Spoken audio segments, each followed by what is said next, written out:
많이 드세요. 네, 많이 드세요. 살 좀 찌셔야 돼요. 네. 형 진짜 최근에 코로나를 뒤늦게 되게 제대로 걸려가지고 제가 아프다고 했잖아요. 근데 정말 내가 형 걸렸을 때 이 정도 아픈 줄 몰랐어. 죄송합니다. 제가 좀 더 위로해 드렸어야 되는데. 저는 근데 살은 안 빠졌어요. 살이 아니라 근육이 빠진 거 같아요. 코로나가 몸이 낫는 거랑 별개로 코로나를 거치고 나면은 조금 우울함이 온다잖아요. 그 후유증으로. 코로나 블루. 코로나 블루가 오는데 저도 사실 그런 게 좀 와서 특히 최근에 금리는 오르고 자산은 다 떨어지고 있잖아요. 저는 별로 상관이 없어요. 몸이 가벼워서. 몸이 가벼워서? 금리랑 상관없는 삶을 살고 있어요.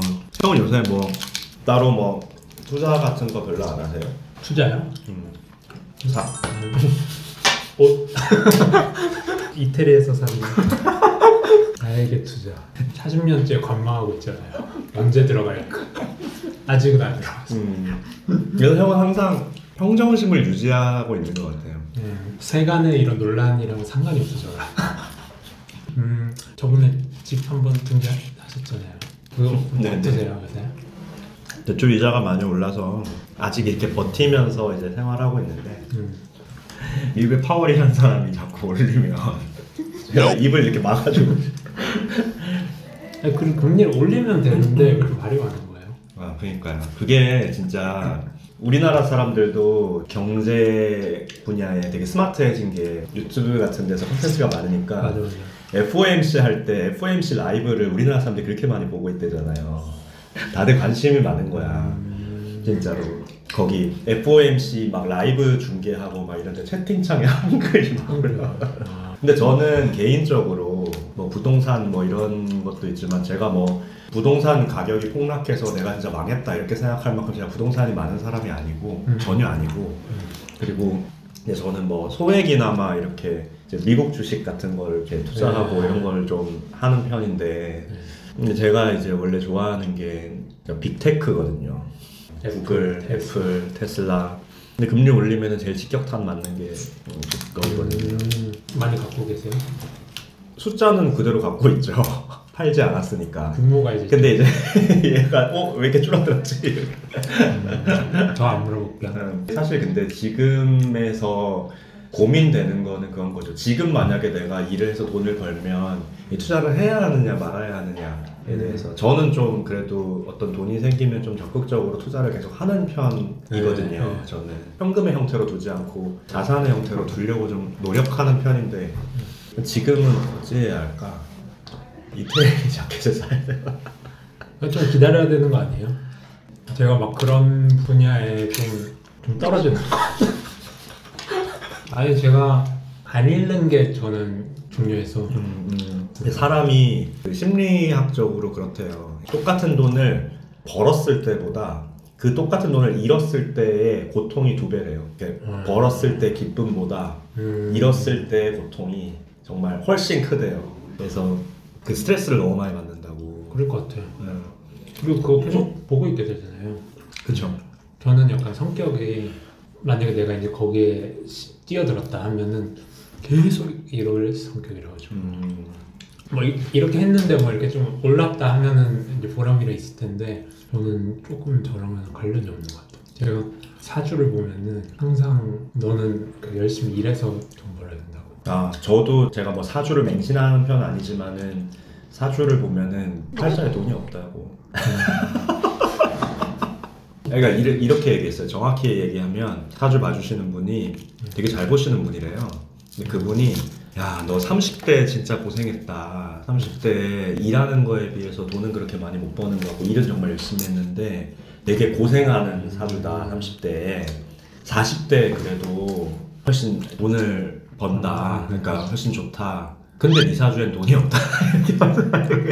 결론적으로 자이언트 스텝이 아니라 베이비 스텝만큼 40대 좋아지나 봐. 그러니까 계속 그냥 약간 안빈낙도냐. 30대 나쁘지 않았잖아. 그럼 40대 더 나아지면 되는 거 아니야? 30대 나빴어요. 제가 잘 몰랐네. 정훈 형이 뭘 아신다고? 죄송해요. 알지도 못하고.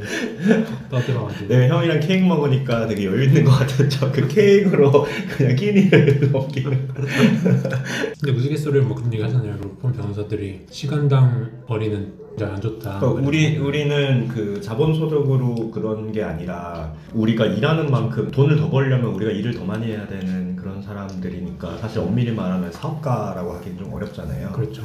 근데 이제 그런 사람들이 그나마 이제 좀 자본이나 시스템으로 소득을 벌기 위해서 할 수 있는 게 새로 창업을 하거나 아니면 투자를 하는 건데, 저는 이제 뭐 투자를 나름대로는 이제 하려고 하는 건데, 지금은 하여간 그런 것 같고, 근데 여전히 계속 분할해서 조금씩 계속 사야 되는 시점이라고 생각해요. 형 지금 이렇게 이태리 자켓 입고 있을 때가 아니라 계속 이렇게 사야 된다.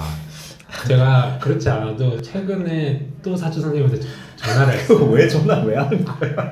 이제는 제가 좀 들어가야 될 때가 된 것 같은데 이제 40년 만에 건곤일척 어떻게 생각하시냐? 한 방에 지금 어떻게 생각하시냐? 이랬더니 1년은 더 기다리라고. 아 진짜요? 그 약간 뉴스에 그냥 나온 얘기 정도 하시더라고요. 아니, 사주 선생님이 아니라 경제 전문가.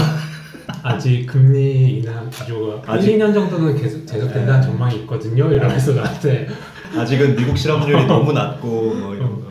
내년 말까지는 기다리셔야 될 것 같아요. 그런데 형은 사주 선생님이 아니라 뉴스에서 할 얘기인가?